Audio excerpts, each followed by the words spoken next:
Huge. Huge, huge, huge, huge, huge. Mariners win 3-2. They improve to 86 and 73 on the season. They take these first of these four massive games against the Texas Rangers. They are 3 games back of the division lead, and they are a game back of the American League Wild Cards final spot, aka WC3. Go over the scoring plays, not a ton of them. Third inning, Leody Taveras homers off of Logan Gilbert. That gives Texas a 1-0 lead. They double it in the fourth with a home run by Adolis Garcia. Julio Rodriguez does answer back. He gets a homer to right center. Not a whole heck of a lot happens scoring-wise from the fourth to the ninth, but JP Crawford, with the bases loaded and 2 outs, scores big dumper and Dylan Moore to give the Mariners a massive 3-2 victory. Before we get into the negatives, I don't think there's a ton. And before we get into the positives, let's thank the good people of Simply Seattle for having the very best in Seattle sports gear and also for sponsoring the show. That's pretty nice as well. They've got great stuff for the Mariners, the Seahawks, the Huskies, the Kraken, the Storm, the Sounders, anything you could possibly be looking for Seattle sports-wise. Also the Rainiers, also some just great Seattle-themed stuff. You can find it there. Hats, hoodies, T-shirts, jackets, all sorts of great stuff. Great, again, the customized stuff, like their own individual stuff. The Julio Phenom T-shirt, the Griffey MLB Logo Man shirt. It's all super great. And once you find all of that stuff and you're ready to check out, use code MOLLYWOP15 to save 15% on your order. MOLLYWHOP15. There will be a link in the description of this video. We thank you so much again, Simply Seattle, for sponsoring the show this year. I mean,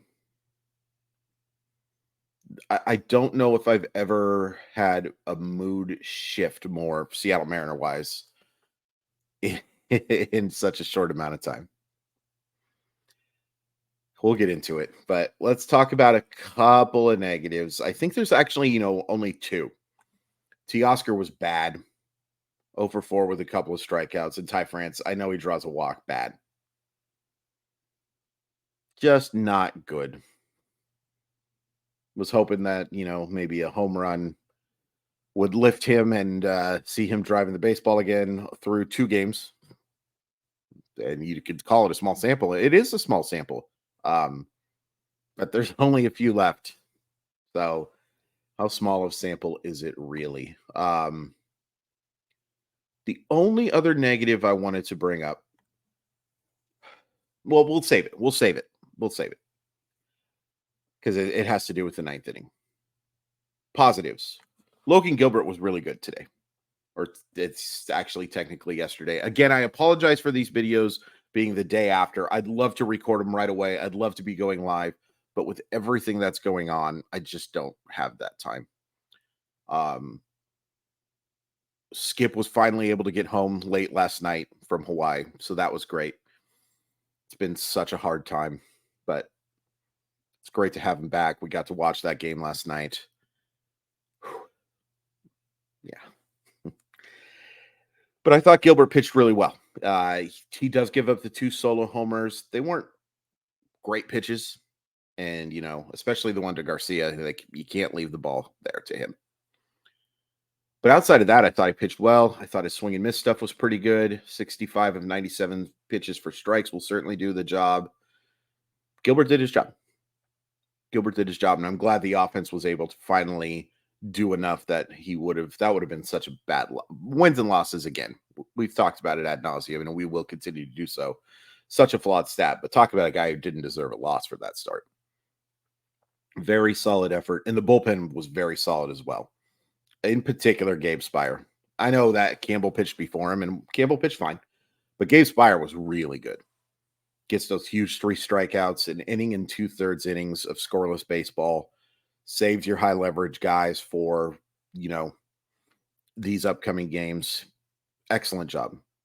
Speier, his ERA is up to 3.88 because he's had some struggles, in the later part of the year. But overall, I think he's absolutely a success story. Unquestionably a success story. He's been big. Munoz, only has to throw 4 pitches, but gets the out, avoids disaster, gets the win because baseball isn't fair. We'll take it. Really nice job by that bullpen today. 3 scoreless innings, 4 strikeouts on top of Gilbert pitching well. Pitching staff did its job. Offensively, Julio, big homer. Huge to get on the board, gets you within a run. Big to answer back after Garcia, homers to make it 2-0. Sure, it's his only hit. It's a pretty big hit. Mariners needed every run. 32 homers on the season, like 102 or something RBI. It's nice to see, especially from easily his worst game as a Seattle Mariner, when you consider the ramifications, how big that game was on Wednesday and all that stuff. Easily his worst game. Great to see a bounce back game with that homer and also a terrific catch as well. Just his range is just spectacular. Spectacular. Pretty darn good baseball player. 22 years old. I did want to address, because a couple of people reached out, the things that happened yesterday between him and Hector Neris. I had a couple of people reach out and tell me that Neris did not make homophobic comments. What I want to say is, number one, right, I recorded that with just the information based on what Julio Rodriguez and Eugenio Suarez told reporters, that he made homophobic comments. People who have done lip reading stuff have suggested that he did not make a comment of homophobic nature. He certainly said bad words, and that's all subjective in terms of that. But I hope he didn't. I really hope he didn't. I still have issues with Hector Neris basically charging them out. I have no problem with Hector Neris celebrating a strikeout, because celebrations are great in baseball. I want to see more of them. Baseball is better with celebrations. Celebrations are different than basically charging a player. There is a relatively thick line, in my personal opinion, and he crossed it. Now, and that's not me being a Seattle Mariner homer either. If Justin Topa did that to Corey Seager, I'd have just as big of an issue with what Topa did. And I am Mr. No, I am anti the no fun police are some of my least favorite people. But I still have issues with what Neris did. And I also, it's his word against theirs. Anyway, I'm very glad Julio Rodriguez bounced back with that massive home run. Okay, let's get into the ninth inning. Oh, so first of all, it's just a real shame to see a swell guy like Aroldis Chapman struggle to throw strikes. Just what a bummer. What a huge bummer that he wasn't able to get the job done. You load the bases. I want to go over the place. I'm pulling them up right now. I should have had it pulled up earlier, but you guys have seen me do this 159 times. I'm never prepared for this stuff. Big dumper, huge hit. Huge hit. Takes a pitch middle, basically 97 miles per hour. Singles into the middle of center field. Middle of center field. You know what I mean? He gets that hit. Moore gets his hit. And then France does walk. And look, none of those pitches were even close. But good for him for not swinging at him. So you got bases loaded, nobody out. And let me tell you what I was prepared to talk about today. You pinch hit, which is the right call. I like Sam Haggerty a lot, but I do think that there is enough of a history. You can point out that he's been better against righties than lefties this year, all you want. There is a reason why Sam Haggerty is not the guy that you want hitting there. I did not love it being Mike Ford. I did not love Mike Ford being in that situation whatsoever.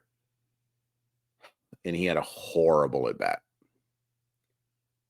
Swings through a slider that was basically down the middle of the plate, and then hits a tiny, tiny, tiny little pop-up.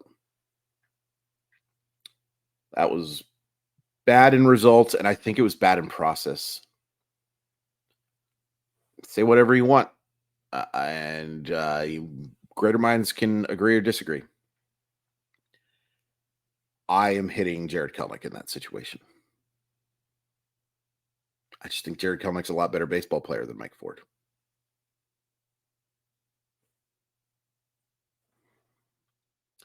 And then you bring in Josh Rojas instead with one out. Maybe Kelnick just wasn't available. But Rojas had a dreadful at bat. Dreadful. 98-mile-per-hour sinker in the middle of the plate, and he hits it like 80 feet. And I was just ready to be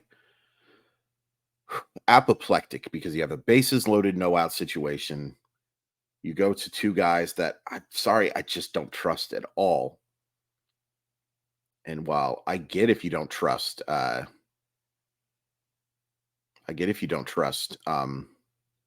Kelnick, I trust him more than those guys. And I've seen Jared Kelnick do it in big situations. I've seen Mike Ford do it in a big situation before too. But I just hated that decision. I hated both of those decisions. And it ends up not mattering because my son, good old JP Crawford. I will say, I don't think that was the best defensive effort in left field. Doesn't look like he got a great read on that baseball. I don't care. I don't care even a little bit. And I think Scott Service made a great point that that's a pitch that JP Crawford can't drive to the opposite field last year. He deserves so much credit for the work he's done offensively. I mean, he's just a completely different offensive player. The approach is better. You know, he's always had a pretty good approach. Don't get me wrong. He's always been a guy that walks, are a big part of his game. But it's so much different now because you have to be at least a little cognizant of some pop now. His ability to drive the baseball, in particular to hit hard contact to the opposite field, it's not his strength, but the fact he can do it is just so impressive. I mean, you can't say enough good things about JP Crawford. You can't. Don't care about the mediocre defense. I don't care about any of that stuff. He is just having a special season. And of all players to get it done in this situation, yeah, it's huge. Just had to have it. You wouldn't have been eliminated, but you would have been pretty darn close to being eliminated. You would have had to have Arizona basically sweep. And of course, many of you pointed out, some of you nicely, some of you not. I was incorrect. The Mariners were not eliminated from the division. I'm sorry. I forgot about the three-way tie. I've got a lot of stuff going on, but I should have known better. Try not to be a-holes next time about it, though. I'd appreciate that. So let me ask you guys a question then, because here's what you need in order for the division. You need to sweep, and you also need Houston to win 2 of 3. No more, no less. What are you rooting for? Because, yeah, I want that division badly, so badly, so badly. But it also means rooting for the Arizona rooting for the Houston Astros to win 2 games. Because if it's a tie between Texas and Seattle, they do not get it. If Houston wins all 3 of their games, they do not get the division. If Houston wins 1 game, they do not get it. If Houston wins no games, obviously, they do not get it. So what are you rooting for? Like if they're playing right now, are you rooting for Houston to win? It's a weird situation, isn't it? I think at this point, I'd prefer just to root against Houston and to get into the postseason. But there is part of me that's really rooting for Seattle to win that division. It'd be so big, be so great to have a banner to hang. It's been 22 years, guys. I'd love to win the division. But what are you rooting for? What do you want to happen? Like, or how will you be rooting is more important. Because, like, obviously, if you could just say, hey, I'm going to go to bed for 72 hours, I'm going to wake up. I'll hope that the Mariners win all 3 and Houston wins 2 of 3 and the Mariners are division champions. That's fine. Obviously. But you got to root game by game. I think some of this might depend on what happens tonight. Like, assuming the Mariners win, which is not a lock by any stretch of the imagination, but very possible. If the Mariners win and the Astros win, maybe start changing how you view this. Maybe at least a little. It's weird, isn't it? It's a weird little situation. Brian Wu against Nathan Eovaldi. That's what I believe it is. If I'm wrong, I don't care. I'm just going to be honest with you. I don't care. It's just been too long a week. This is honestly, without question, the longest week of my life. Yeah, it's already a long video. I might as well get into it. On top of my mom passing away on Sunday, the day before, and I won't give names or anything like that because I think this is all still private. One of my very best friends in high school was found dead in his hotel room. And that was crushing enough. And then you have what happened Sunday. I also had some other stuff go on last week that I can't talk about, but all good, but tough. This has been long. Finally found out that my mom's body will finally be able to get home, but not until October 10th.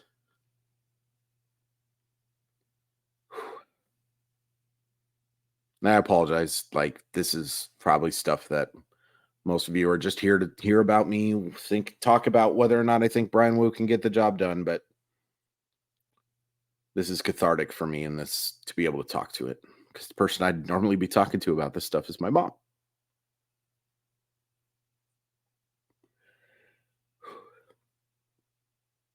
Let's get a couple more victories for her and for my grandma. And for me and for you. Please hit like and subscribe. Follow me on those websites. Love you guys. Let's get another one. What a fun win.